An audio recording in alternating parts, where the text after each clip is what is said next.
Hey everyone, you're listening to the Breezy Moms Podcast, a weekly show that chronicles the adventures of motherhood. I'm Candace. Now let's start the show. Hey guys. Hey. How are you? I'm so excited to be here. You're always excited. It's always good to be excited. How are you, Candace? I'm good. Well, actually, I'm excited as usual, but I am feeling a little woozy. I don't know. I'm probably not. I'm probably overreacting, but I hit my head on my fireplace so hard this afternoon. I thought that was it. That means she's going to be extra sharp today. I just was like, this hurts so bad. And it is just further proof for me that I have this, I totally have an issue with, perceiving depth. And so I have a huge fear of, have I ever told you this, of having the cabinet doors open in the kitchen or closet doors and that kind of thing, because I always walk into them. I always clip corners, like the corner of a table. I have permanent bruises on my thighs, right where the table, right at the height of a table or the edge of my bed. And shortly after you die. Well, I haven't yet, but I'm worried. I mean, today I hit my head so hard. And there were 5 kids around. I was like, holy cow, keep it together. But this shit hurts. Oh my God, it hurts so bad.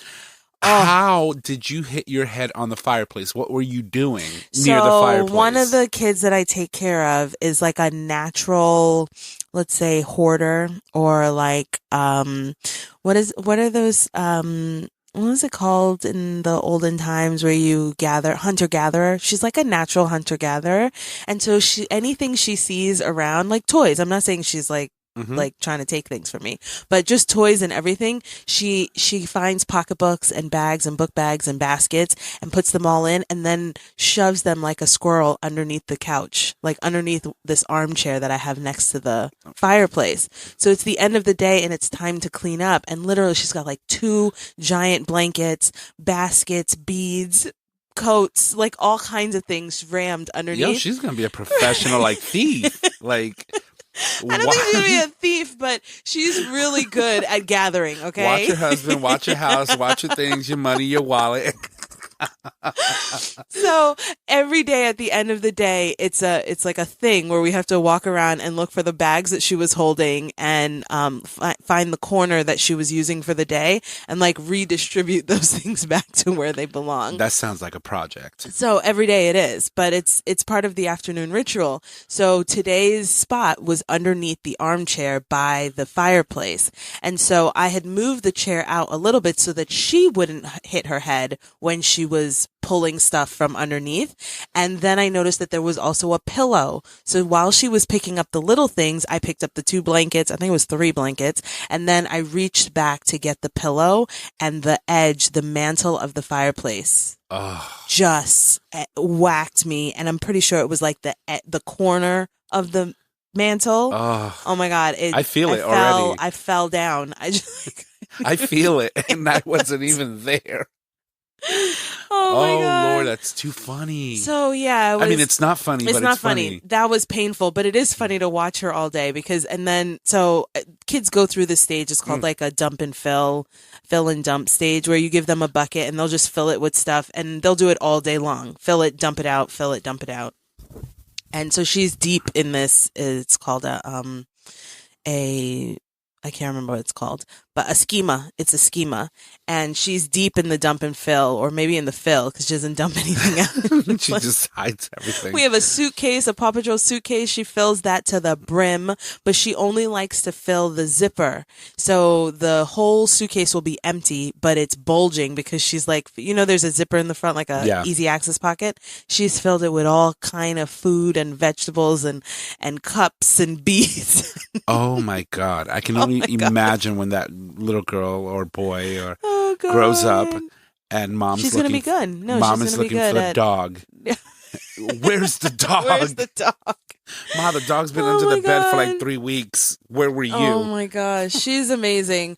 And but these little schemas are so real. I've been learning about them. I think there's 7 of them. I never remember all of them. But the point of learning about schemas, and it's not a early childhood education night, but still it was cool when I learned it, is if you learn about these schemas that kids typically fall into, right? Not at a certain age or at a certain time, but they just find themselves doing this thing over and over again. As a parent, if you know that's what they're doing, it helps you to not freak out every time.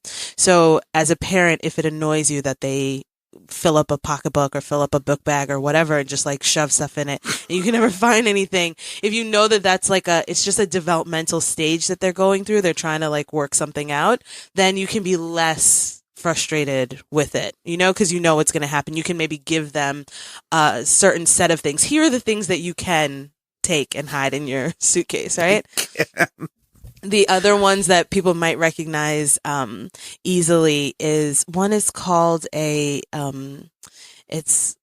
like a I should have written it down, but I didn't plan to talk about this tonight, but it's so relevant to my everyday life that the other one has to do with in layman's term is like potion making. So if you ever see a kid who's mixing all their food, like you give them a plate of food and they'll just like start dumping and mixing and mushing and transforming. That's what it's called, transformation.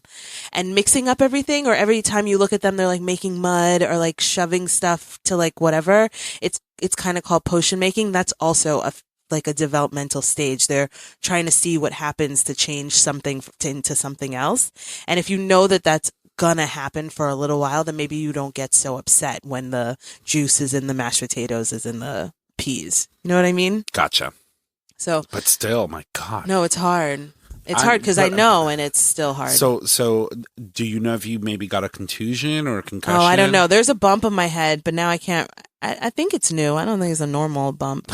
That's on my head. It feels, it wasn't bleeding, so that's good.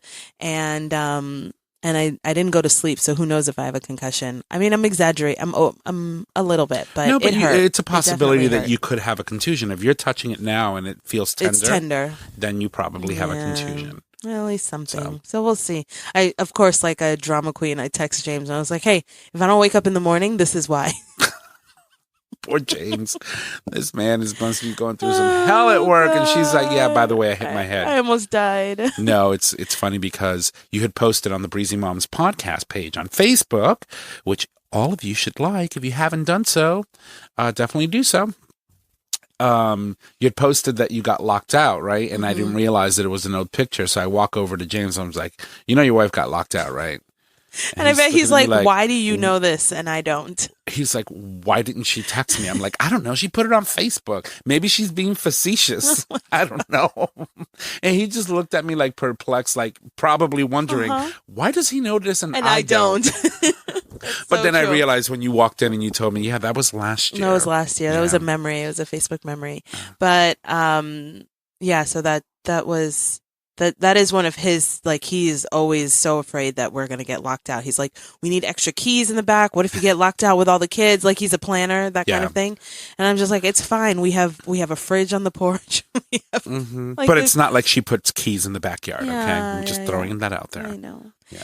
Anyway, so that was today. The week has flown by. Like lightning. Yeah. It's been so busy. And the summer, I knew at the beginning of the summer that this would happen, but like I'm already talking with clients about exit and transition from the summer season, and I can't believe it. Like I feel like I just started saying, oh, I'm going to have a crazy summer, and now it's almost done. We have a 3-day weekend coming up in another week. True. I didn't even remember literally. That. Labor Day is right around the corner. Yeah. So. And I hate talking about the weather because it feels like nonsense, but it's still pertinent most times. I was having this moment today where I looked down at my foot and I was like, damn, that's ashy.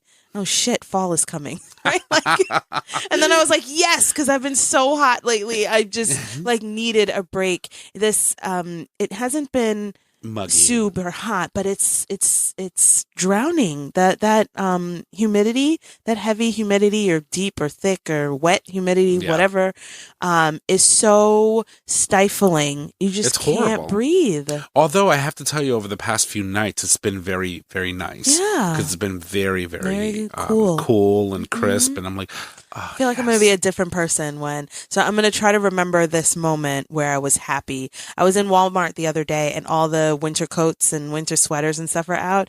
And for a second I was like, what? And then I was like, yes, I'm not going to be so hot. Like I'm going to start slashing things when I walk into, I'm like, no, not yet. I'm okay with it. No snow yet. I'm sick of like my chub sweating and like just being sweaty all over. I can't handle it anymore. Well, before I was a homeowner, it was okay because, you would, for example, have someone come and clear the snow off of your sidewalk and stairs because that was a responsibility of the owner. Right. I'm now a homeowner. Yeah, it's your responsibility. So I have to go out there, and when I want to be lazy, I can. When I just want to look at the snow and be like, I have a truck. I can just plow through it. Yeah, but no one can plow through my snow on the sidewalk. So. Oh my God. It's life. It's life. So anyway, I'm looking forward to a little bit of a cool breeze, and I hope that we actually get a fall this year. We didn't get fall last year. That's why I love September. September's my favorite month. But last year there was no September. It was hot until November. Remember it was like hot at Thanksgiving, and then it was cold until May. Instant, yeah. Yeah, it was weird. So I'm hoping, fingers crossed, that we have a good fall because I could use a reprieve before. Yeah, I'm just not looking forward to the leaves. God, I hate them. Oh. James cut down all our trees, so we don't have any leaves. I'm proud of him. But watch. He cut down all your trees, but everybody else's trees is going to dump leaves in your yard. It does. Oh, it sucks. It does. But, so Candace, I have a question for you. Listening. How are your boys? The boys are good. I think they're good. They're mostly good. Yeah. She James didn't store them anywhere. She didn't put them away anywhere. I actually made dinner for everybody before I left today. I was doing my best like Belizean mom, Susie homemaker thing. I did, although I guess I didn't stew the chicken, but it ended up tasting kind of stewed. I did some chicken wings in the oven and some rice and some black beans with sweet onions. Although maybe that's not really Belizean, but it was delicious. It sounds so good. I know. I'm getting hungry now. I'm sorry, dude. I thought about you, but my boys are bigger than I think they are, and so they eat like 6 wings each. But are they Emery's big wings 2. or small wings? I mean, they're like medium-sized wings. Because that's not bad. I mean, they're boys. They're constantly playing. They need to. Emery's 2. They need sustenance for all that energy they have. He's 2. And how often? That's a lot of wings. And how much energy do you need to keep up with that 2-year-old? That's true. So yeah, every time I think I'm making enough food, I'm not, because they surprise me every day. So it's funny because you posted a picture of Emery also on the Breezy Mountains podcast page on Facebook of him sitting on the table on the island. He's so wild. With the banana. What did he do? So just in the last couple weeks, he now can climb up on a club chair. Oh, so like not a dining room chair, but a club chair in front of the island. So he climbs up on the chair, and just helps himself to whatever is on the table. So the fruit bowl is on the table, and I think he saw Lincoln eating a banana, so he just went and didn't ask me for anything, just was gone for a couple minutes. I was like, where is he? And I come around the corner, and just no pants on, just a onesie, sitting cocked up on the table, eating a banana.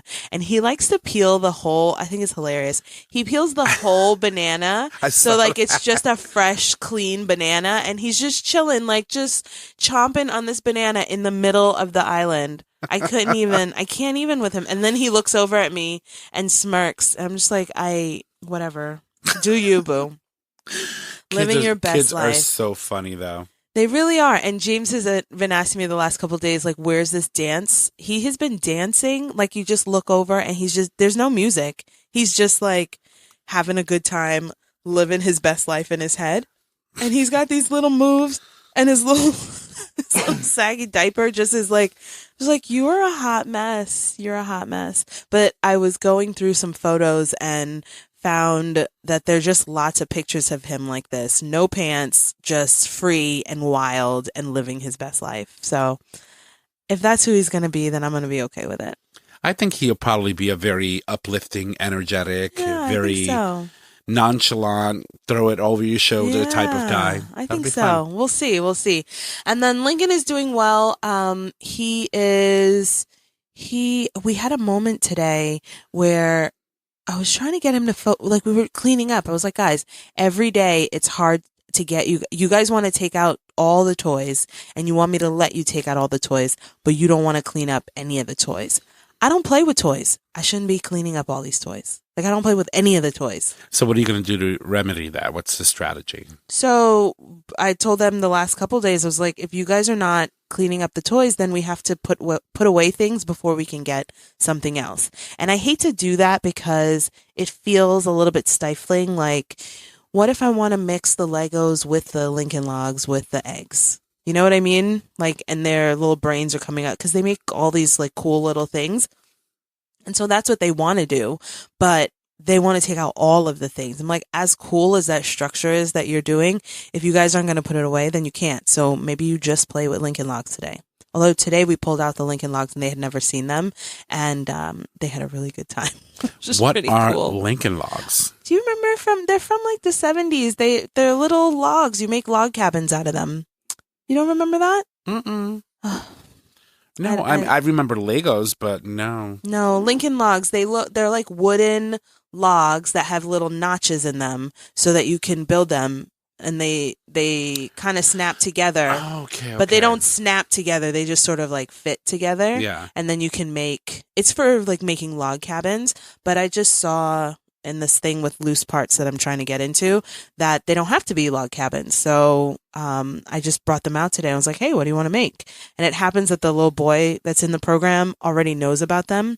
So he was showing Lincoln how to do it. But then the little girl doesn't know. She's younger. So she was just laying them next to each other. They weren't really linking, but she was making her own little structures out of them and mixing them with some other things. So it's a cool toy, just like Legos, where it does one thing, but it can be anything. And it also like helps develop their mind, their creativity. Right. So they're great toys. Yeah. I grew up on them. So I have a whole tower. I call it my loose parts tower, which, again, this is not an education night, but loose parts is this idea that you can take, like kids are naturally curious, and so you don't really have to go and buy them a bunch of toys that sing and dance and move around. You can give them everyday, any day things, and they'll be curious about it because they've never seen it before. They're 4. They don't know what a garlic press does or what you use it for. And they also see little trinkets as like cool little things, like whatever it is. So if you give them, and maybe you give them an idea. So today I said, hey, let's make mandalas. You know what mandala is? What are those? They're these cool like art pieces that they're associated with monks. I don't know if that's where it comes from, but they're generally associated with monks, and it's usually in the sand. And so they're like concentric circles, where someone starts with a circle and then dots and then lines and blah, blah, blah. And it becomes this like big piece of artwork. So the monks do them in sand, and it's this intricate thing that takes several hours to do. And the point is to go through the process of that because it's so intricate and you kind of get lost in it. And then it's in sand, so then you just blow it away. And it's like, doesn't last forever. So you appreciate it while it's there. Anyway, that's what a mandala is. But you can make a mandala with loose parts. So we had the little, the little blue river stones that are flat on one side and round. So I had those. I had dominoes. I had little wooden hearts. I had popsicle sticks. We had some pipe cleaners and letters and numbers.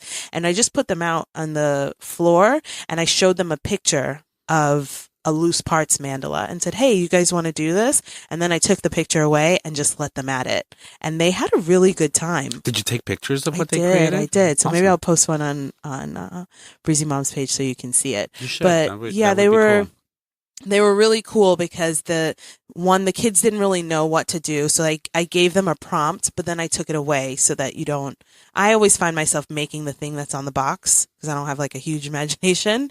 But if you remove that, then you can do anything. And I find sometimes with Lincoln that he looks like he's thinking the way I am, which is I don't know what to do. Show me what to do. And so it's been great to have the 6-year-old in our program because he knows more, and a 6-year-old's structure from Legos or Lincoln Logs or whatever is way more complicated than a 4-year-old. And 4-year-olds, children in general tend to absorb a lot more from their counterparts than they do from adults. Right. So since through the summer, Lincoln's structures that he's been building have been getting way more complicated and way cooler because he has this 6-year-old that he's been working with and sort of learning from. So the mandalas were pretty cool. And I thought about doing something with glue and stuff, and I was like, no, the fun of it, like a real mandala, is to make it and focus on making it, and then you just kind of like wash it away and we can do it again tomorrow and make a brand new thing. So we took pictures, and then we're like, can you send it to my dad? Can you send it to my mom? And then so that'll be the memory of it, but then we put all the stuff away. And it's lots of little tiny things. So they're working on fine motor skills, and they're working on, imagination. And then at the end, it was just a huge mass of stuff. So then it was a lot of sorting, which is an early precursor for math. So I was feeling pretty good about myself today. Cleaning and other. Yeah. But the cleaning we always get to the cleaning. We always get it done. I try not to be like too hardcore on them, but we have a pretty good schedule or routine. I call it our bin system, where it's very clear what goes where. And because they only bring out 1 or 2 bins at a time, they know which, I had the bin with the eggs, so my eggs go back in this bin, that kind of thing. So it's been working. And sometimes I feel like I have no idea what I'm doing. And then I remember to take a picture, because when I look back at the pictures from the summer, I'm like, oh, we were busy. You know what I mean? Like, no, and it was productive. And it was productive, for the most part. I mean, watching kids, I can imagine, is not easy. No, it's not. And watching kids, there's a difference between watching kids and doing it for work.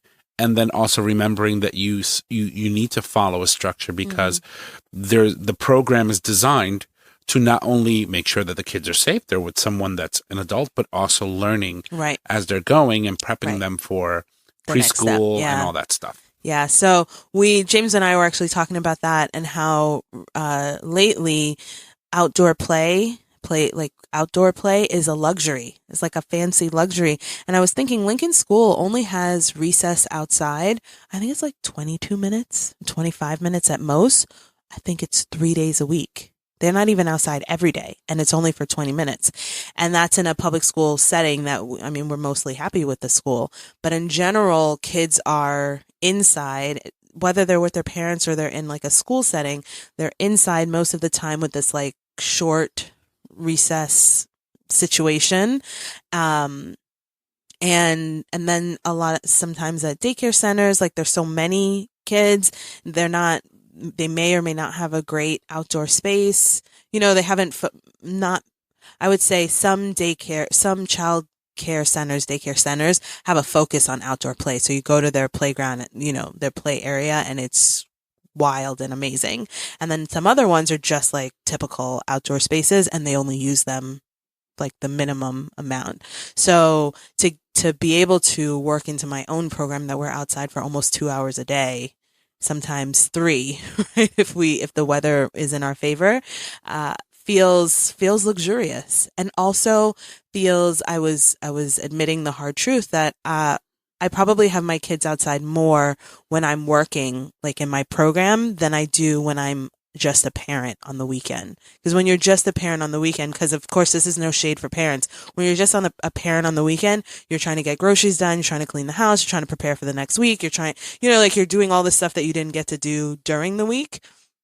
And so to let the kids go outside and play in the dirt, or like have to watch them outside when you have 100 things to do inside, is really hard, even for one person to do while the other person does stuff. Makes sense, though. So anyway, all of that is to say that I try to remind myself, remember we were talking last week or the week before about imposter syndrome?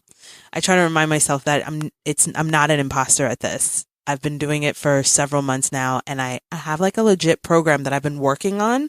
And even though it feels a little bit breezy and that I don't have anything written down, when I look back at the pictures, which is really saving my brain, I see that we've been doing a lot of pretty cool things. So I hope that it translates, and I'll see if it translates to a lot of the school readiness things. But for the most part, I'm happy with it. That's awesome, though. Yeah. So yeah, shout out to me for you better working hard this summer. You better work. I know. I'm pretty excited about it. So the boys are good. The boys are good. James is good. I'm mostly good as long as I don't have a concussion. I think you probably have a contusion, but That's my non-professional medical Non-professional. analysis. So, so what do you want to talk about today, Candace? Okay, so today I had a couple things that I wanted to talk about, and I don't want to go. So the main thing I want to talk about is the movie Crazy Rich Asians, which I was super friggin' excited to go and see, and which a lot of people still don't even realize is a movie. I said something on Facebook, and they were like, "Oh, what did you go see?" I was like, "Crazy Rich Asians." I just said it. So I have not seen the movie. Okay. That's okay. I'll talk about it for the both of us. And I have seen the trailer numerous times, and I just refreshed myself before we got on the air. I know. But go for it. Okay, so that's what I want to talk about. But before I talk about that, because I would be remiss if I didn't mention the great Aretha Franklin, who passed this week. That is, oh yes, that right. is true. So that is and true. so I don't remember which day, but it was this week. And then the next day, Kofi Annan died. Mm-hmm. He was one of the first presidents for the. Was it the EU? No, the UN. The UN, the United Nations. Yeah, so that's he's right. from Ghana, and he was he's a Ghanaian diplomat, and he was on the UN. I don't know if that's how you say that UN. In the UN, maybe on the UN Council, I believe, something like that. I don't know exactly how you say it. Yeah. Anyway, so he's a big deal, and my husband's from Ghana, and so I just have always had, known about him and felt. Well, he was a very formidable man. Yeah. I mean, the man had, when you think about, he was at the height of the highest. He was the highest person in the UN at a time when a lot of black folks didn't have very reputable positions of power in many of the organizations that involve a lot of world powers. Right. And the United Nations is one of those organizations that involves the European Union, the US, a lot of different countries. And so to see someone that is of color being acknowledged and allowed to African, not just of color. Lead. Yeah. Right? Lead a whole group of nations into this very, very intricate machine that is the United Nations. It's truly amazing. Yeah. So that was a bummer that he died. So that sucked. And that came the day after Aretha Franklin died. So Aretha Franklin is amazing and had a very long career. Very, very intricate career, right? Very she went intricate. through phases. Started as a gospel singer. Yeah. And lots of singers start in gospel and kind of make the changeovers, from a what do I want to say? Like a church family, that kind of thing. I remember growing up, my weirdest time, right? Watching music and stuff, in the 80s. I remember probably around 86, 87, when she came out with the song, "We're only riding on the freeway." Right. And to see her with the spiky hair and the crazy, 80s punk rock type of look with the big shoulder pads and stuff. It was just kind of awkward for me. I think that was one of her awkward career phases. But I just saw a video of her that is from the 70s, and I don't know what the name of the song is, but it's giving him something he can feel. She was and incredible. She had an afro, and she had belly out. She was wearing this halter top that was basically a bra, and she just was out living her best life. And it was funny because I had never seen that video before, and so many people had so many negative things to say, and everybody else was like, do you know what it's like to just say, "I'm Aretha, you're gonna take this because you love it, and I love it, and everybody loves it." And she was dancing. I was like, I've never seen her like that because I'm young and I don't remember 1986. I wasn't around in 1979. But she was just incredible, and I read the press release that the Obamas put out. Absolutely. Right? They just stay presidential in or out of the White House. We miss them. I miss them. But she was born in 1942, so you imagine she was in her 20s, in the 60s, civil rights. And I think about myself at 20 years old, I wasn't standing out in front of making waves and being in the civil rights movement. I think mostly about the quote unquote adults who were there, right? I don't think a lot about the 20-year-olds or the 15-year-olds or, even though we had the youngsters who were at the counters and doing that kind of thing, I don't think about myself in in that role at that time. Well, a lot of people need to realize that her music got grew out of that movement. You know, Right. the civil rights movement was very influential in how she wanted to be perceived going forward, and the music that she put out, anthems like Respect. You know, when you think about that song and what it means, what it really means versus what it was assimilated as, Right. and how it was taken and created into this a massive, you know, movement, not only for the civil rights movement, but a woman's anthem. You know, this was also around the time where the women were still fighting for equality. So, We're you know, still fighting for. and obviously, but you know, her music really just touched a very, very unique tone. And you got to think about also too that segregation down south was still very big, you know, before and even after the civil rights movement, and her music allowed her to just walk into a place and just say, here's me with a cut top, and I'm going to sing Respect and you're going to love it. She probably still had to walk through some back doors, but Yeah, but it sucks. We truly lost someone that her entire music catalog has given shape to an idea throughout an entire like 4 generations of people. Yeah, because even people younger than us, younger than me, Know who she is. you know who she is and love her, that kind of thing. So it's really a bummer. I don't know. Someone on my timeline was like, "What's going to happen in 30 years when we start losing our like famous people or our icons?" Like I've thought about that. It's right? weird Because in order for you to feel that way, like, I can't imagine feeling so bummed out about, for example, and I don't mean this in a mean way, like Britney Spears passing away 60 years from now, me looking back at it and saying, right, but what about Beyonce or Jay-Z or even Obama? You know what I mean? When you have to think Not about my age, but impactful music, like when you think about the early stuff that Beyonce and you know, the Destiny's Child, the stuff that they did was very urban and very current for what was going on. It was very bubbly and Say My Name and all that stuff, and it was cute and it was great and it was awesome music. But it's the music that she's putting out now, right? The music that she's infusing with civil disobedience and what is perceived to be civil disobedience when someone is standing up to police brutality and all that stuff she's putting out now.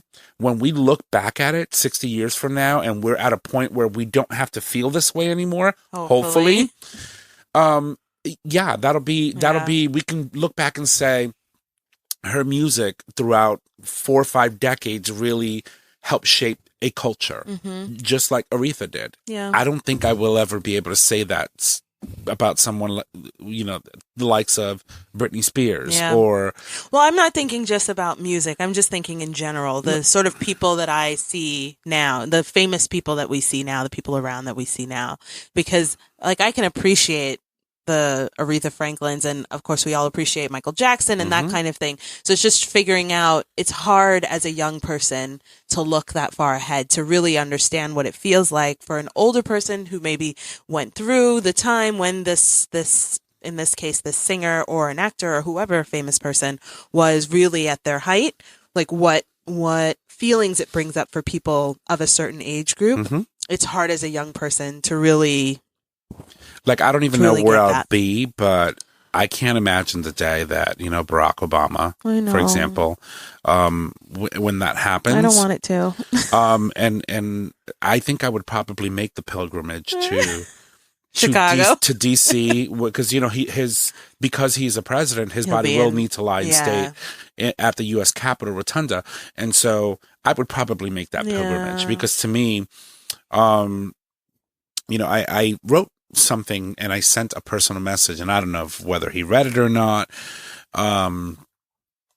for myself, right? I needed to just sort of kind of let someone know how much I appreciated what they did for this country, for who they were as a person, and overall a great human being. And in closing, I said, there have been many great presidents, and we've had FDR, you can name many fantastic presidents. A lot of people, Lincoln was a really good president, did a lot of good things for the American people, although some will disagree. Right. They all and have I their said, flaws. Everyone has their favorite president, right? Whoever it is. But for you, and I wrote in closing, I said, in my day and in my time, you will always be my Lincoln, in the sense that you broke a barrier and did it so eloquently and so tastefully, and so he did it in such a way that was just so transcendent, right? It wasn't about it being a black thing, a white thing, or a Latino thing. It was about being a human thing. He was such a humanist in the sense that he made sure that when he was doing something, that it could impact and touch as many people as possible. And unfortunately, a lot of these white folks in the Senate and in the House didn't see that. And they were self-served and only serving their self-interest. And we're seeing that a lot today, right? All these people that are getting locked up, indicted, convicted. It's tea for days. Oh, it's amazing. It's absolutely beautiful. I hear what you're saying. What I'll take from that, or what I'll counter with, is I just saw something from Simone Biles, who someone said to her, "Oh, are you the first, the new Usain Bolt, or are you the Usain Bolt of gymnastics?" And she's like, "No, I'm the awesome, Simone Biles." So I feel like he's not the Lincoln of our time. He's the Barack Obama of our time. Well, you know what I mean? No, and I just that's who he is. And he's someone said, someone called him the first Black American. They miswrote. They were trying to say the first African American president, and they just said the first African American. I was like, you're such a clown. But he's also a Black man. They're a Black family, the Black first family. I don't want to wash over him as being human, or there's just this thing. There's the You're thing, right. and I don't the whole colorblind thing and the whole whatever. I just don't want to wash over it, because it takes away. It's kind of like people will say that Muhammad Ali transcended race. It's no, he didn't like y'all, and you all didn't like him when he told you he didn't like you. Muhammad Ali was Muhammad Ali. No, I understand exactly what you're saying. I'm not saying that I'm whitewashing it and look at it in a very human way. Yeah. When I see Barack Obama, I see a fine-ass Black man. You can't take that away from him. He's Black. He was the first Black president, as you said, the first Black family. But when you look at what he was doing, he wasn't doing it from a point of, this is who I am. I'm Black. And so I'm going to do policy this way. I'm going to look at policy one directional, right? And make it all about race. What he ended up doing was, anytime he put any public policy out there, it was inclusive to everyone. Are you okay? Yeah, something bit me. Oh. So she got hit in the head, got bit in the head. So yeah, you can't take away the impact and the historic event that it was, his election twice. I know. Well, that's not what tonight was about. No, even though we could wax on forever, wax on poetic forever. What I did want to say in relation to the passing of Aretha Franklin is, so someone like that dies, you're waiting for the tribute, right? You're waiting for the tribute. And white so folks. the white folks, that's all I got to say. I can't even handle it. So the awards ceremony that was next up was the VMAs, MTV VMAs. And that is just not the place to do it. Okay. I think they just should have waited. I think maybe they are waiting. Anyway, if you did not catch the VMAs, I wouldn't say you have to watch the whole thing, because it's another show that I was watching thinking, who are all these people? Is that person famous? Which one is that? Who is that?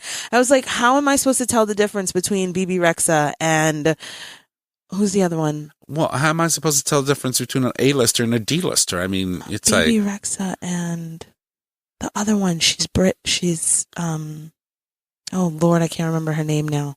Anyway, they look like the same person. They look like exactly the same person. I can't tell them apart.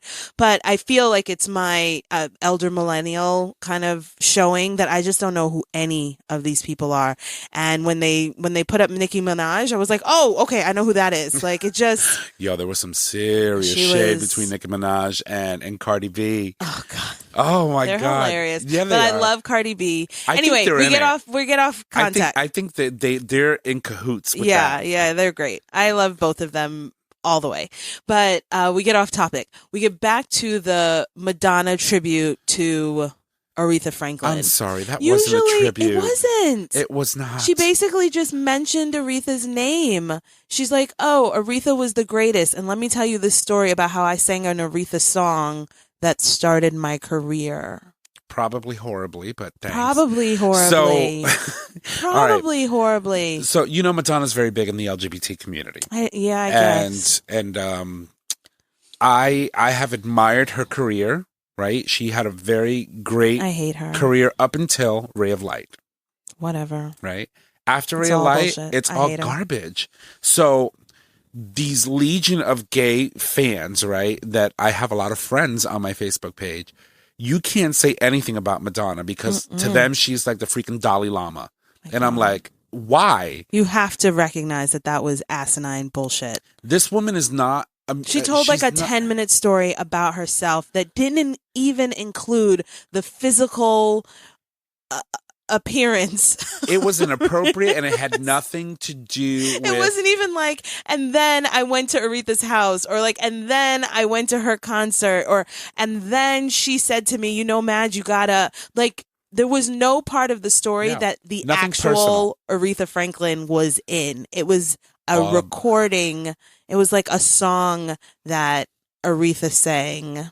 It's all about her. Oh my God, I hate her. And she looked wild. I don't even know what she was doing. So Madge is 60, right? Whatever. And I think she thinks she looks good for 60, but she really doesn't. She really doesn't. Not when Angela Bassett is out here fucking snatching edges and taking names, okay? She does not look good for 60 at all. I saw an interview with Angela Angela Bassett and what she eats and how she eats, and she does this 3 times a day and yoga, and then she goes, no, I don't like yoga, but I eat my fats on the weekends, and then I eat carbs the first 2 days, and then protein the next 3 days, and then I do heavy workouts when I'm eating protein. None of that matters. Yo, she is fierce. Madonna thinks she looks good for 60, but she doesn't when Angela Bassett is out here, when the whole cast of Girls Trip looks the way they look. God. The people in Girls Trip are all almost 50. Girls Trip was the movie Jada where Pinkett. she was hanging Yes, over. and peed on the crowd. Jada Pinkett, Queen Latifah, what's her name? Tiffany Haddish is not 50, but she's almost 40. Like, it just, and the other woman, Regina Hall, I think is her name, is the other one who's always like the girlfriend, the black girlfriend in every movie. She might be 49. Okay, fuck Madonna. I don't care anything about her, and I'm so upset and almost feel a little bit sorry for her. I think that was her. It was an opportunity moment. Oh, here's an opportunity for me to remain in the spotlight, and I'm going to use Aretha's death to do that. And I also it was think so self-serving. In some cases that things come out and they're really bad, like like a commercial is really bad, or somebody says something really shitty. And you're just like, how many people looked at this speech? Like somebody helped her write it. She didn't write that whole thing, because you could hear when she was ad-libbing, just like Donald Trump. You can hear when there's like the written stuff and then the pieces she just adds off the fly. So that was written. Somebody wrote it. It was edited. Somebody edited it. Somebody typed it into the fucking teleprompter. Somebody else double checked it. Somebody at some point should have said, don't do this. Is this about Aretha? Yeah, don't do that. It was not an Aretha tribute. It was a Madonna tribute show that happened to just mention the name of Aretha Franklin because it was convenient. Oh my God, I hate her. That's how I look at it. So anyways, so it was my really- gays attacked me. Ugh. Or I was attacked viciously. And they know better than to do it in public because I am like a praying mantis on Facebook. You come for me, I will chop your head off publicly. So they sent me personal messages on Messenger. That's I can't believe you're hilarious. talking about Madonna this way. I was like, Oh, and then listen. Camila Cabello comes up to. So first of all, it's an Aretha tribute that's actually an award to somebody else, right? It's not even like a in memoriam Vanguard, like some other kind of thing like that, like a classic award or something that's Well, I think for. they were giving it to J-Lo this time around. So J-Lo got the maybe we should just talk about that. Anyway, J-Lo got the Video Vanguard Award this year, and I will say the best part of that was maybe Ja Rule, because it was just nice to see. It was good to see him. It was right? good to see him. And James kept going, why? First of all, why is Ja Rule at the VMAs? Second of all, why does the camera keep going to him? Like, what's going on? It's Ja Rule. You got to understand when that song came out with him and know. J-Lo, that was It the shit. must be the ass. They got me like that. That was great. It was great. So anyway, I had my like old school 90s moment, and that probably came out in 2001, but you were still feeling the like late 90s at that point. So anyway, that was a great performance. But back to Madonna, she told that story, and then she was giving an award, and the award went to to Camila Cabello, and I felt like there was another missed opportunity because instead of again saying something about Aretha Franklin that shows that she is cogent enough to listen to Madonna and say, bitch, what you doing? Like, that's not how we tribute Aretha Franklin, who helped all of us. You know what I mean? She then went up and was like, oh, Madonna's my idol. She starts bowing to Madonna. She starts telling another story about Madonna. And I was just like, these bitches are so stupid. They're crazy. They're crazy. And part of me doesn't want to fault Camilla because she's young and she's excited and that kind of thing. But geez. There's Jeez this whole big Louise. controversy about her and how she feels about people not learning how to say her last name right. Oh, is it Right. Yale? It's Cabello. Cabello. Yeah, Cabello. but people say Cabello, and so there's been this whole big controversy, and so when she got up to accept her award, and I managed to catch this. She talked about a little bit about her mother and how she struggled and her ethnicity and all of that, but that whole Madonna thing, I was just like, Did she? I don't remember any of that. yeah, I guess I was so mad at the other stuff. I didn't. It's because she's Cuban, right? Yeah, she is Cuban. But to me, it was just like, I mean, it's cute. Her mom was there. They were having the whole like mother-daughter moment in the front row, and I'm excited for her. But still, recognize a moment and call people out. And then of course, J-Lo got up and did this amazing set. It was great. But is it her husband now? Her boo. I don't think they're married. I don't think they're married. I will say, I feel like the best part of her performance was watching A-Rod watch her. And the kids. Like watching them watch her was more exciting than what she was doing. Although what she was doing was good. Go for it. Just let it out, girl. It's okay. James called her a budget Beyonce. Yo, I died. Right, oh my God, I died. Okay, because I was like, there was some view of her because she's wearing all gold, like gold to match her skin color, and then she's got the straight, like golden blonde hair, and she goes in front of the fan, and maybe it's a J-Lo move or it's just like a diva move, but when she did it and the camera angle, I was like, wait, but that looks like Beyonce. And James goes, a budget Beyonce.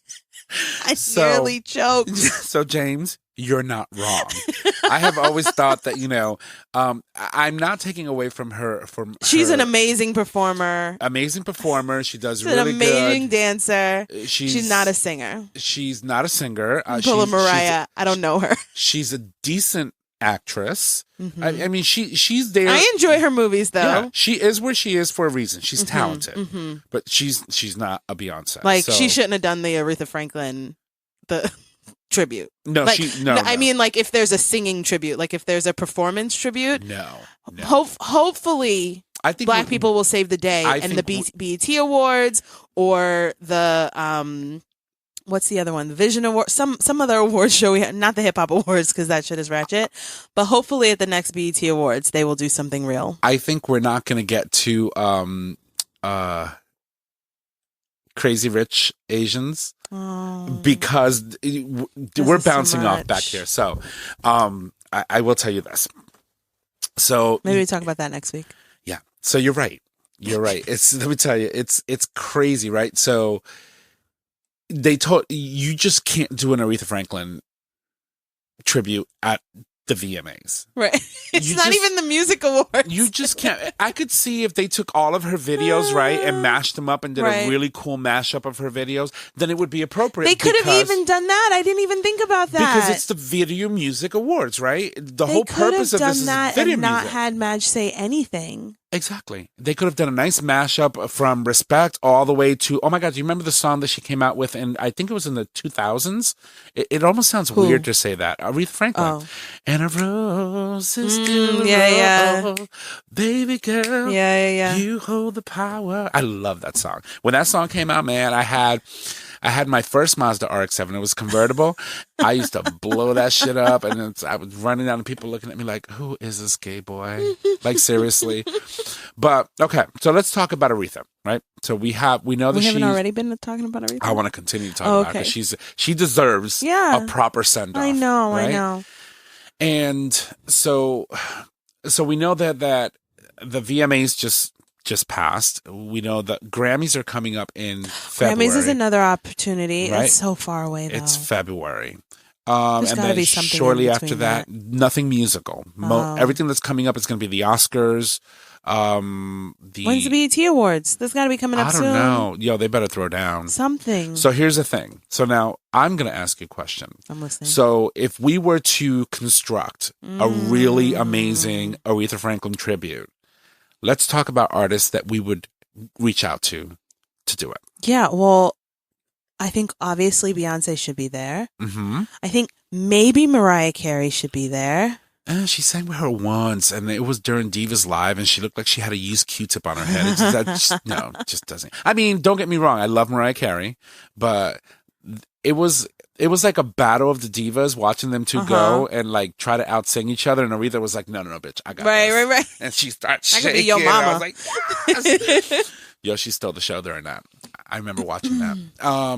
I would say obviously a Patti LaBelle, a Gladys Knight, if they're still around. I would love to see Patti LaBelle. I think Patti LaBelle would do amazing. Mm-hmm. I would love to see Jennifer Hudson do something. Okay. I think that Jennifer has Gladys a voice. Knight? You don't like Gladys Knight? I love Gladys Knight. Oh, okay. Yeah, but I don't think Gladys... So Gladys Knight has an amazing voice, but she doesn't have an Aretha Franklin voice. Like, I don't think she can do an Aretha song. Yeah, but I don't think it has... I mean, obviously, I think it has... Voice has to matter, but I think contemporaries, like sisterhood should also count for something. And so... I would like to wait, see... is this my list or your list? Let's do my list first, and then you do your list. So my list had Beyonce and Mariah and Patti and Gladys, and then I would say some new voices like I want to say her name is Ava, or she always wears the big scarf on her head. It's like Erykah Badu? No, I said her name is Ava. Ava. And God, I can't remember her name right now. See, I didn't know we were going to do this. I will think about it when you're doing your list, but I think she would be on my list if I can come up with her name. And then, was that 5? I want to do 6. And then 6 would be someone like, who's this girl? What's her name? Shit. She's dating Tessa, what's her name? She just came out on her album. She's lesbian. It's a big deal because she just came out. She's dating Tessa from the Avengers. She's black. She's an actress. Oh my God, I just blanked on her name. Okay, I'm gonna. Okay, so that was my list. I'm gonna come back with my 2. Okay, so while you're doing that, I'll explain a little bit of how I would structure my tribute. Right. Mm-hmm. So it's not going to be a 5 or 10 minute tribute. I'm talking about a whole hour. Okay. Right? Like they did for Celia Cruz, right? When Celia Cruz passed away, they did an entire show of people covering her entire genre of music from soup to nuts. So I would say I would have like key gospel singers come in and do the early part of Aretha, her early life, which signifies her time during church, right? And her father and all of that aspect of her life. So I would think people like, for example, Shirley Caesar would definitely need to be up there. I would think someone like maybe Jolanda Adams. You know, these are all very influential gospel singers that have amazing gifts that could possibly do something really amazing for the gospel portion of her tribute. And then someone like CeCe Winans, for example, or the Winans family. You know, I mean, these are people that grew up in church, you know, and if Whitney would have still been around, it would have been an amazing thing to see Whitney do.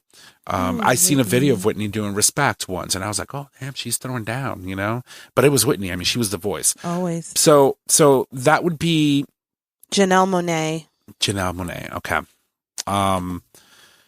So I think that,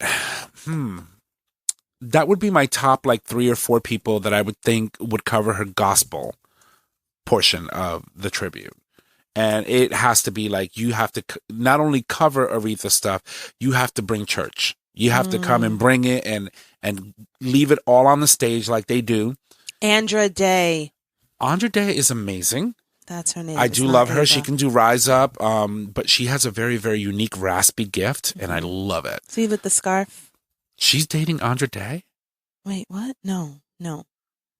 Focus. I was going to say, what? No, I said C with the scarf. I could picture her face, but I couldn't remember her name. Yeah. Okay. Janelle Monáe is dating Tessa somebody. Gotcha. So then, all right. So that's the Tessa Thompson.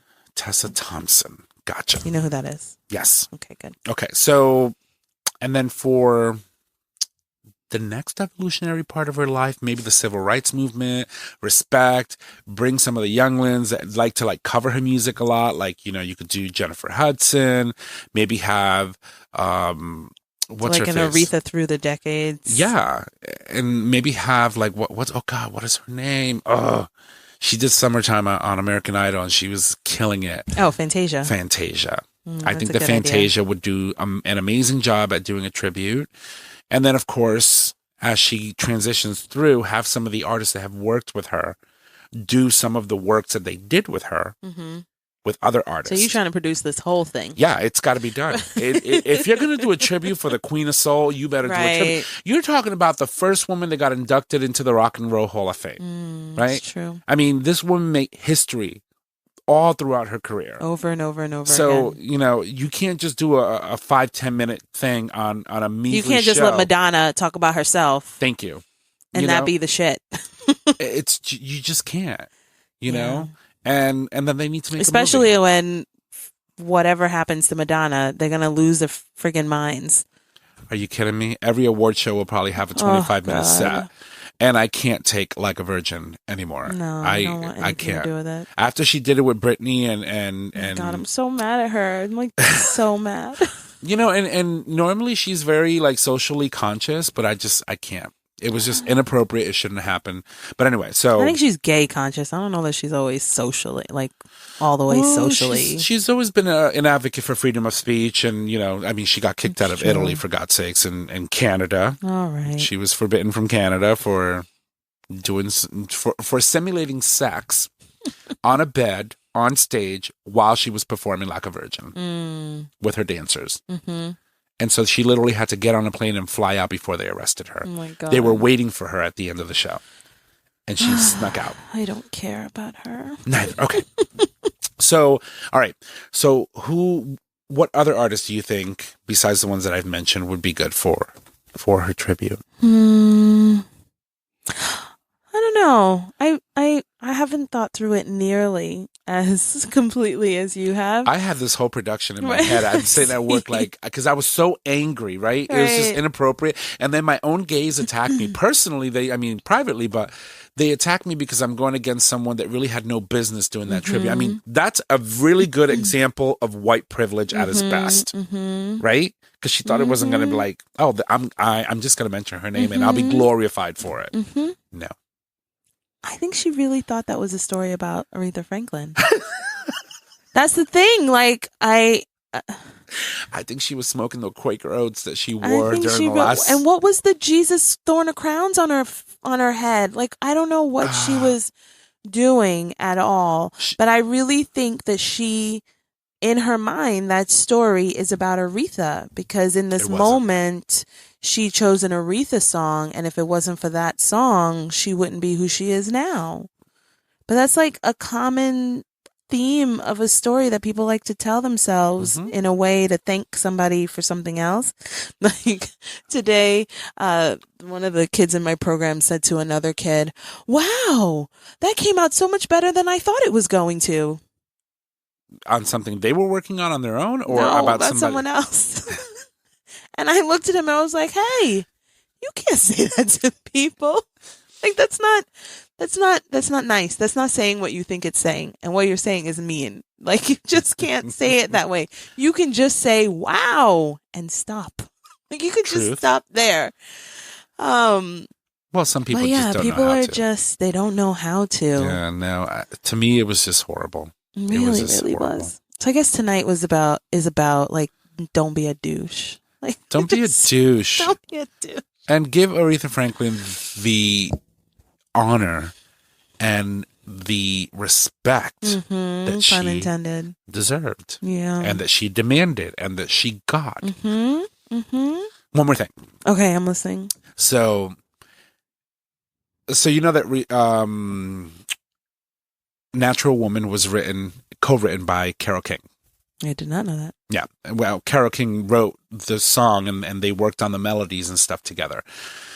So when Carole King was honored at the Kennedy Honors Award, Aretha Franklin sang it on stage and played piano and brought the house down. And by far, that has got to be one of the best performances that I've ever seen that woman give of a song. She was just killer. And when we're done with tonight's show, I'm going to show it to you.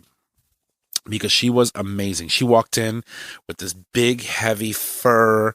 It almost looked like a mink coat. And she was like, yeah, I got it. I got this. And she just didn't say anything. She just walked out. Carole King married to James Taylor? I believe so. Yeah. Okay. Carole King wrote music for a lot of people. Yeah, I hate that that's my only... Like, I hate when you only know something about a woman that's related to a man. But in this case, like, I don't know who Carole King is. Well, she wrote a lot of music. Like, she had that one song... And it's too late, baby. Yeah. It's too late. But she wrote music for Donna Summer. She wrote music for Aretha Franklin. She wrote music for a lot of artists. That's what she was. She used to be a writer.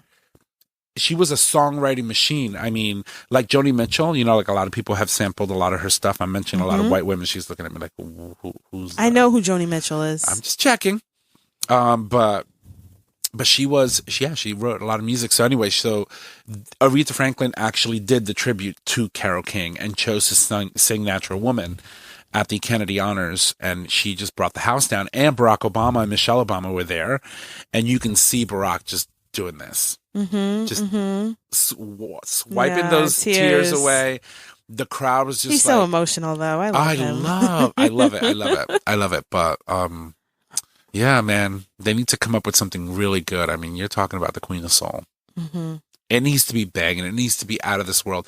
It needs to be big, too. Like, they should, like, lock down Madison Square Garden and, like, literally just deck it out. That's what I think should happen. Yes, and Justin Timberlake should not sing. No, he shouldn't sing anything. Nothing. Another one of these moments where they just they just like stick white people to do stuff that no Bruno Mars, no Justin Timberlake, no Madonna, none of that. I mean, it's a little bit unfair to stick Bruno Mars in the middle of Madonna and Justin Timberlake, but I hear where you're going. Are you saying no men? No, not necessarily no men. I mean, I would think that there's a lot of, like I said, CeCe Winans and the Winans brothers are amazing gospel singers. And these are people, for that portion of the show, that would be amazing to just see a really good gospel tribute. I love gospel music. I love watching someone like, for example, when you think about, I just mentioned her name earlier too, Shirley Caesar. That woman is electrifying. Watching her sing gospel is like watching the world. The hairs lift on your arms. Everything. She's just so riveting when she's singing. So yeah, no Justin Timberlake. No Madonna. No, Madonna's definitely no not Madonna. invited. She's not invited to the party. Sorry, Madge. I would even say like, what's this girl's name who just went into rehab, who had been, she sings I'm Sorry. Baby, I'm sorry. Oh, Demi Lovato? Her. I would say even she's not invited. No, you can't. No Demi Lovato, no fucking Tori Kelly. No. Oh, None of that. I could so see, angry. okay, so people who... I'm sorry, I'm going down this rabbit hole. Like, the anger I feel when they throw these, like, these like, quote-unquote, blue-eyed soul people over... actual black people to represent actual black people, and then people will be all in there feeling, oh, you don't have to be black in order to like tribute to the black people. It's like, no, but if there aren't that many opportunities, then you can't take one of our opportunities. Just like in movies, if there aren't that many leads for the Asian people, you can't take the one lead that was given and give it to Scarlett Johansson. Like, you just can't do that.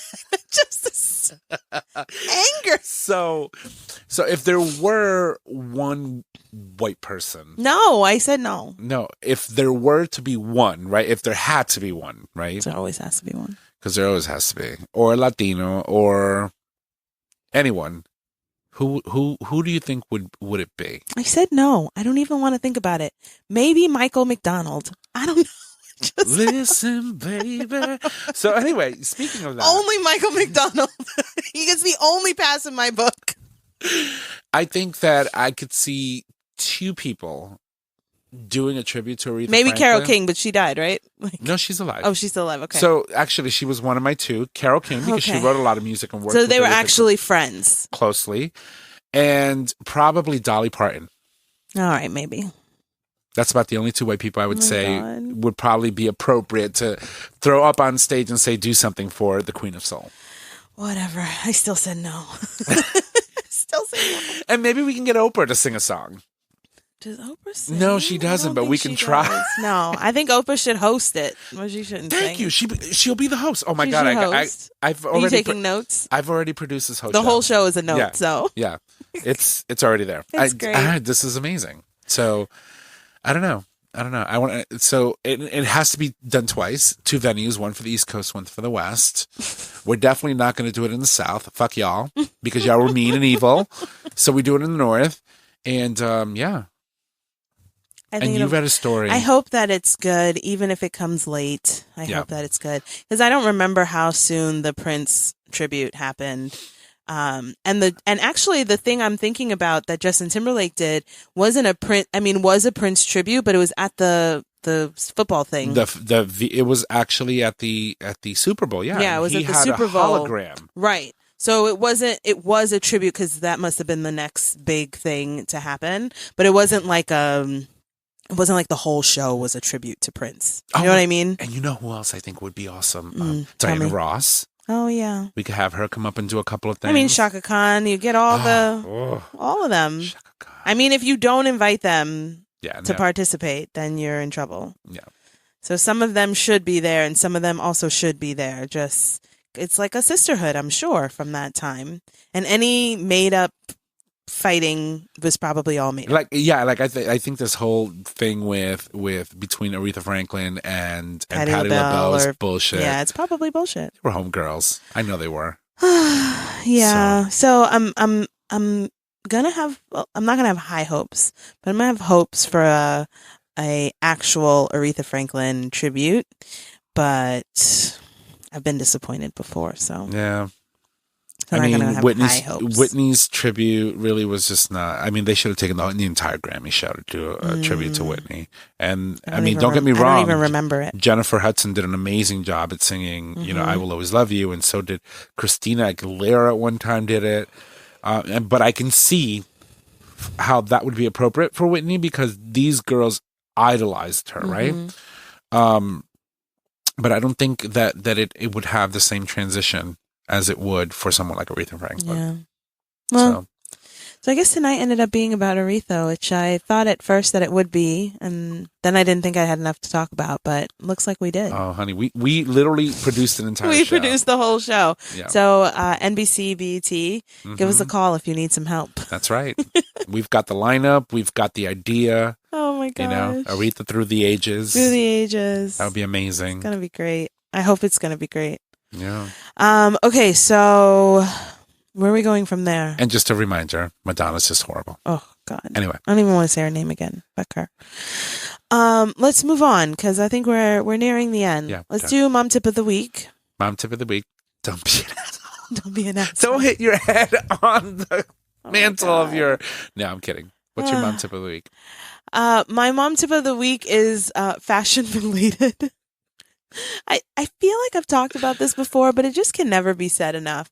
One, Old Navy has these jeans that are the Rockstar 24/7 jeans that are basically jeggings. They stretch, don't they? Yes, they're like leggings, but they're my new favoriteest thing. And they're $12. I got them on sale for 20, like half off. I only buy jeans when they're half off. And so I got one pair for 20 at half off, and then one color they must be discontinued I got for $16. But holy shit, when I tell you these pants are so soft. I mean, because they're not pants. Yeah, I'm wearing them now. Because they're not pants. They're actually jeggings. They're actually leggings. Oh, yeah. They're like... The material is very stretchy. Yeah, they're basically like loose leggings. But they look like jeans because they have the jeans wash. Yeah. And so my mom tip, again, I think I've said this before, but it bears repeating again, is if you're a mama with any kind of like extra squish around your squish, tush and middle and those places, or are a person who's a little bit tall, because I'm a little bit tall. I don't really consider myself tall because there are plenty girls out here taller that I look up to, but I'm above average. Like I'm way above average. You're taller than me. That's true. I am taller than you. I would be so mad at you if you ever wore heels next to me. I know. And you are taller than your husband. I'm not, but I often have on shoes, so then I look. That's probably tall. why. We're close in height. Anyway, opt for the tall pants. Like the sizing in tall, because I usually go for long because I'm definitely long on the bottom and my ankles are always out. So long helps. But now that I'm a woman of a certain age, or almost a woman of a certain age, look at her, right? I should take that back because there are plenty of women of this certain age who look way better than I do. So I'm going to take that back because I'm a girl who likes snacks. It's basically what this is. Because I'm a girl who likes snacks and doesn't make time to work out. The tall sizing has the extra like height on the waist, because I'm not young and I hate when the pants are underneath. You know, like young girls always want it's underneath your belly button. Like if the pants are not up on my belly button or above, I feel like I'm falling out in the streets. Like it just feels like feels like a muffin is just growing out of its mouth. Like it's just like I walk around holding my belly and then people really think I'm pregnant and I'm not. So I would opt for the tall. So I have been opting for the tall, not just long, but tall, because it gives you like an extra, maybe an inch. It's definitely above my belly button. And I now feel like snatched up in these pants that are all snatched up, even though these pants are like the smoothest, softest. What do they call that stuff that you put on? That Spanx. The Spanx. So it's like it's almost like a no, because Spanx will kill you. Spanx will cut off your blood circulation. There are women out in the street fainting because of Spanx. Okay, I have had on a pair of Spanx before and had a bruise on my ribs. Okay, the worst thing you can do, which everybody thinks you should do, is buy a smaller size because then it will hold you in even more. But it actually will just give you low blood circulation and you'll faint and pass out. Like Oh my literally, God. you can bruise your ribs from like tight garter wear or whatever it's called, shapewear. Yeah. You're supposed to buy your size. You're never supposed. So here's another tip: never buy shapewear that is too small.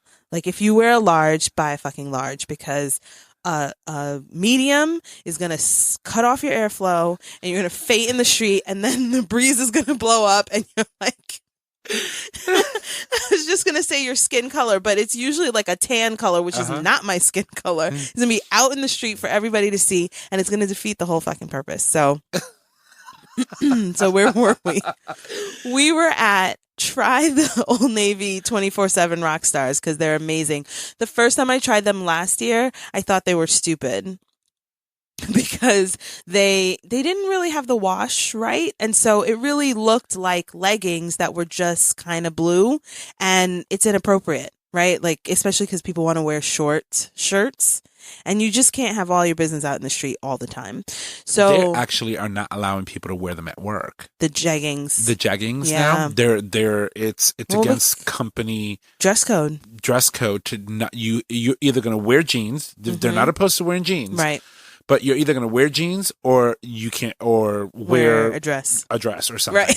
But they don't want them to wear leggings like that. Yeah, well, because leggings are not, and people were trying so hard, all the different designers, I guess, to make leggings pants, but they're not. So they'll put like a button on the leggings and say, "Oh, but it's got a button." I've even seen leggings that have a zipper. I mean, the pants I have on are basically leggings with a zipper, but it also has a pocket. It also has the double seams on the side, and all of that matters to help it look less like skin, less like. But it still doesn't leave a lot to the imagination. No. So it's like because let me tell you, some People push the envelope at some work. of these people at work that come in, and both men and women, Lord have mercy. When you're walking around and it looks like you literally choked your butt cheeks in the front, Oh, God. like serious camel toe, it's Oh like my you should be wearing a very long Yeah, you should be wearing shirt. a dress over that or a tunic. No. Oh, that's terrible. Then they come in tank tops and they've got some of this stuff hanging. Oh, God. It's too Why? much. I mean, and then it's not like the building is hot because so they put on very Yes. quickly. All right. So they put on this little piece of paper and says, if you think that it's too cold in here, sign this petition, right?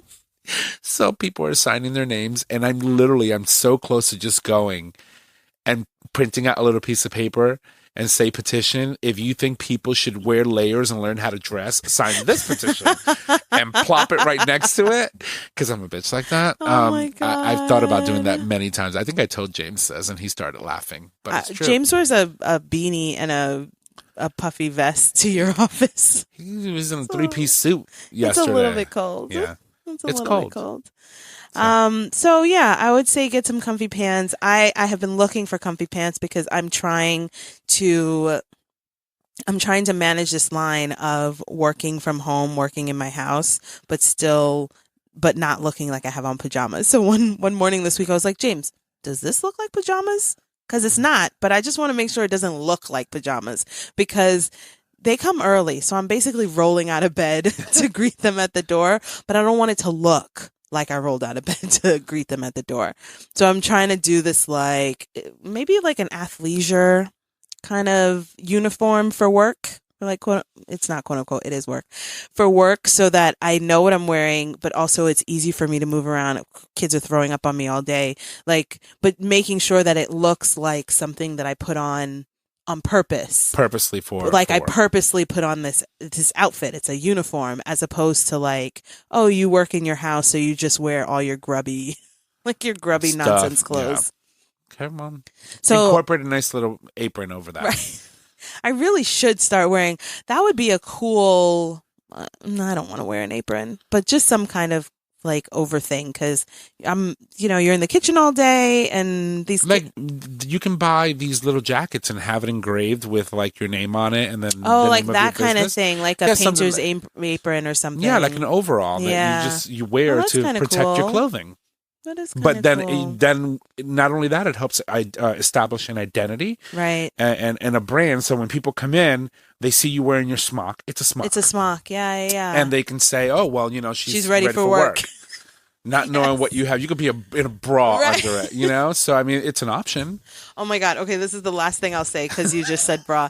That made me think about the other day. It was like 7:29 and James goes, "Should I take this bra upstairs?" And I literally have been having such a hard time finding my bras in the morning. And it's because at the end of the day, I just haul it off wherever I am. That's the living room, the kitchen, the porch, outside in the backyard. Like I just cannot handle another second. And then I never remember to take them upstairs. So I don't know if there's like an annoying thing about me because I'm not annoying. That is probably it, that I legit have like these ginormous hat bras all over the house because by 6 o'clock, I can't handle it another second. Like it just, and I just I just have to do it. Sorry, I was going to say more, but I won't say more. Just, sometimes you just got to be free. You just got to let the girls out and just be free. Did you see so very quickly, did you see that little infomercial on Facebook where they've got this towel that you put around your neck and you just wrap your boobs in it so that you don't get boob sweat when you're getting dressed? Oh, God. Maybe you can use that. Anyway, let's wrap up for the night. It's been real. I love these kind of shows that sort of I have an idea of what we're going to talk about, but you kind of just ride with the wave and you end up in a place you didn't expect to. Yeah. That's the breeziness of it all. Exactly. Thanks for joining us on this ride this week, and come back next week. We'll see you soon. Bye. This show is produced by Tom Ortiz at Digital Stream Radio. It's available for download on Podbean. Follow us at Facebook at Breezy Moms Podcast or email us at breezymomspodcast@gmail.com. Until next time, don't stress, just breathe.